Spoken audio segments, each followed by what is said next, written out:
Welcome to our first video. Okay, so today's video is going to be 5 well-fed women habits that we are bringing into the new year with us. The reason I wanted to do this video is because this year our slogan at Healthy Foundations is, "Are you eating enough?" If you've been following me for a while, you know that one thing I'm passionate about is just making sure women are eating enough and ignoring this idea of calories in versus calories out or calorie restriction to try to improve your health or what have you. We are concerned about, are you getting enough nutrients? Are you getting enough calories? Is your body getting what it needs so it can perform the way that you want it to perform? So that is why I wanted this video to be the 5 habits of well-fed women, because a well-fed woman is a happy woman, and that's what I want you to be. Okay, so let's get down to it. Habit number 1, releasing diet culture. So just as I was just talking about, releasing this idea that you have to eat less to feel good or you have to eat less to lose weight. It's not about eating less. It's about giving your body what it needs and what it can actually utilize properly.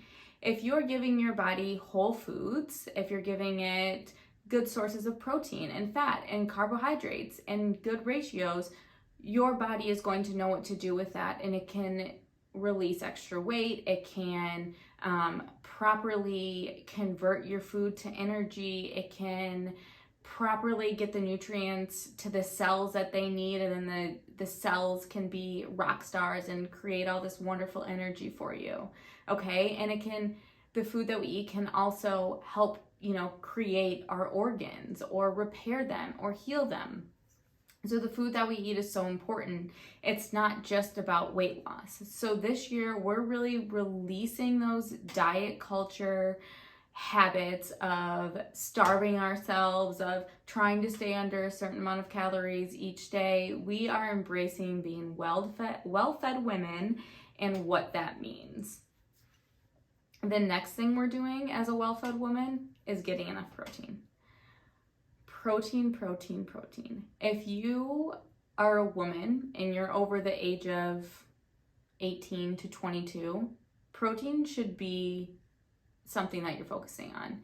As we age, we begin to lose muscle mass starting in our 30s. Our muscle mass actually helps in so many different ways in our body. It's actually considered, it acts as a part of our endocrine system, which has to do with our hormone system. So the amount of muscle that we have can actually help balance our hormones.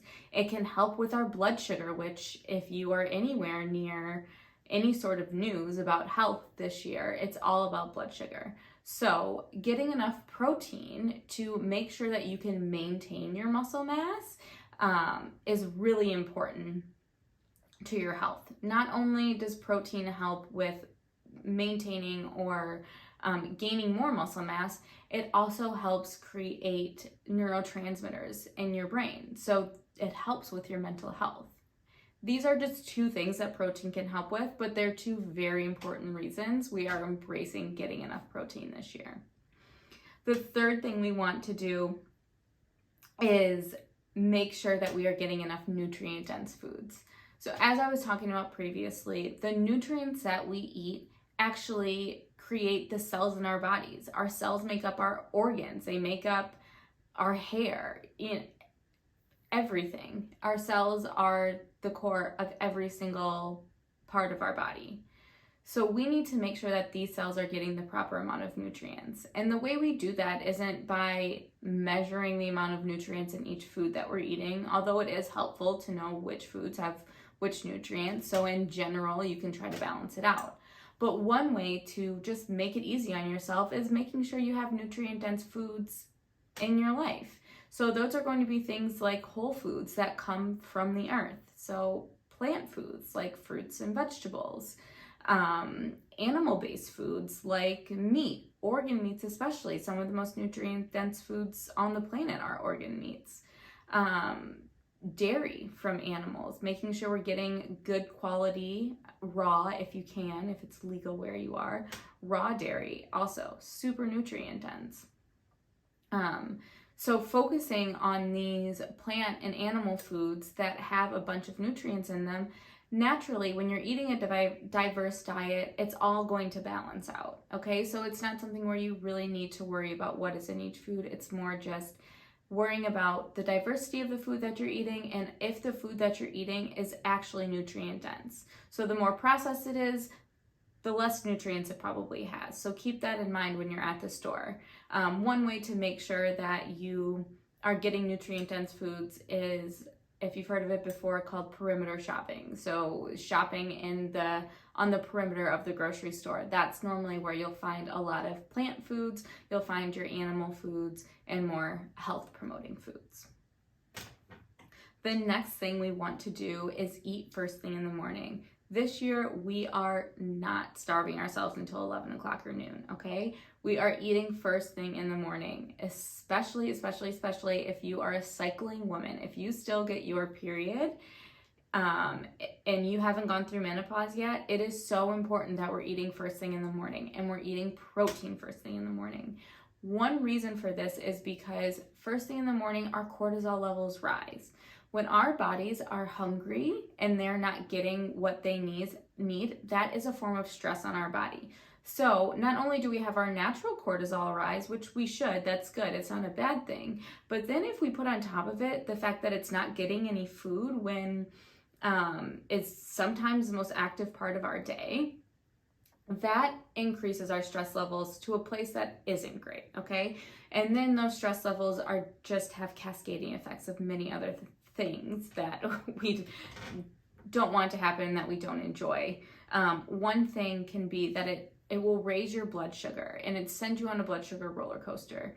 So at first you may feel really good by not eating in the morning. Your cortisol levels are higher. You're just kind of more alert naturally because you're in fight or flight. So it may feel good at first, but then what starts to happen is your body starts to realize, oh man, I'm not getting what I need.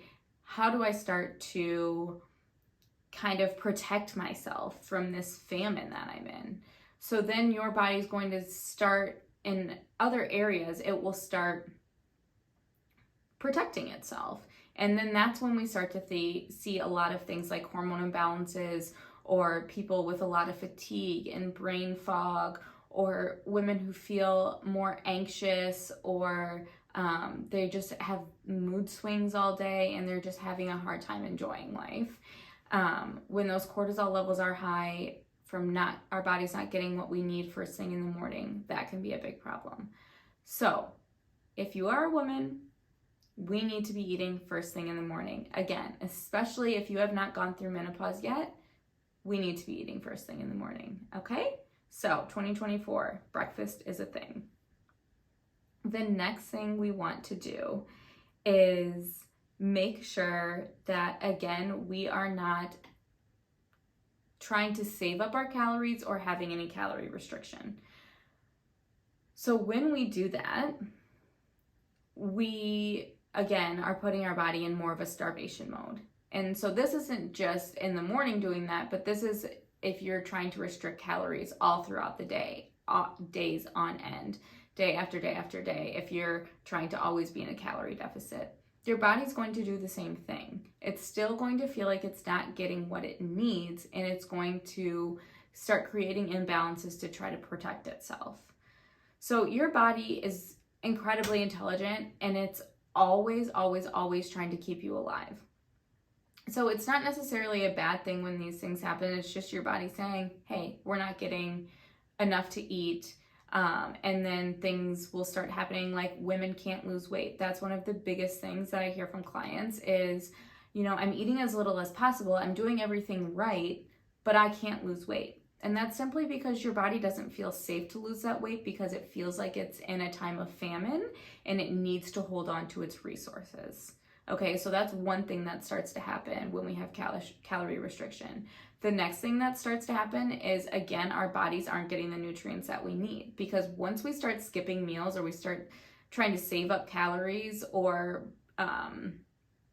have calorie restriction, is we're not just missing opportunities to eat, but we're missing opportunities to get the nutrients that our body needs.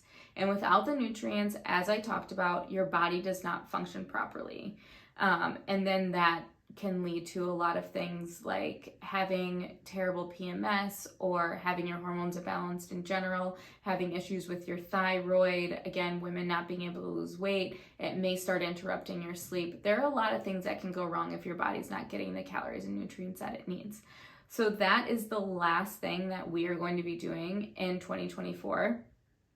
I think that was 5, 4, 5. Sorry, I'm looking at my notes here. I can't memorize all of this. Yeah, that was 5 things. I'm new to this here, so bear with me.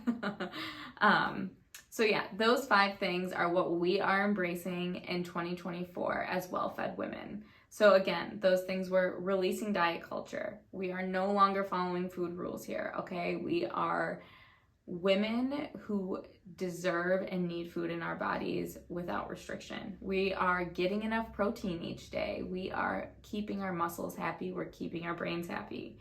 We are getting nutrient-dense foods in our diet. So we're saying goodbye to having a lot of processed foods in our diet, and we are eating from nature, baby. And then we're eating first thing in the morning, okay? We're supporting our blood sugar levels. We're giving our body what it needs. We're telling them, hey, we know you're awake. We got a lot to do today. I'm gonna feed you so we can get through this day. And the last thing we're doing is we are not calorie reducing or restricting calories. We are eating, we are well-fed women. We're giving our bodies what they need. And once our bodies feel safe, and they're getting what they need, that's when true health comes, okay? So, if this idea of being a well-fed woman is new to you and it feels kind of foreign, I totally get that, because just in the past 20, 30 years, that's kind of just what we've been taught as women, that we need to try to shrink our bodies down to the small size. And to do that, there are 5,000 different diets that you should try throughout your lifetime, and it's going to totally mess you up mentally and destroy your relationship with food and your body. So I understand if some of these well-fed woman characteristics feel weird or give you a little bit of anxiety because of the social conditioning that you've had around food in your body and how to take care of yourself. If this is something that you want to learn more about, you can always join Nutrition for Women. This is what Nutrition for Women is about, is relearning how to take care of ourselves. We are, in the program, we eliminate or at least try to release all of these food rules that we grew up with and replace them with actual, real, scientific backed information. A lot of the information that we've gotten as women is very male centric. So a lot of the studies that have been done in the past were done on males. They didn't want to involve women because women had menstrual cycles and they couldn't make room for that in the studies. So it was very male dominated. And as we know, women's body and men's bodies, they're different and we have different needs. They do different things. So a lot of the information that we've had is very male centric. So if you've been following advice that you've seen in the media or online and it's not feeling good for you and your body's not responding well, it's probably because that information wasn't meant for you. It was meant for a male. So in Nutrition for Women, we are talking all about women's health and what is best for women. So if that's something you're interested in, down in the comments, I have the link to sign up or just to learn more about that. Otherwise, here is to being a well-fed woman in 2024.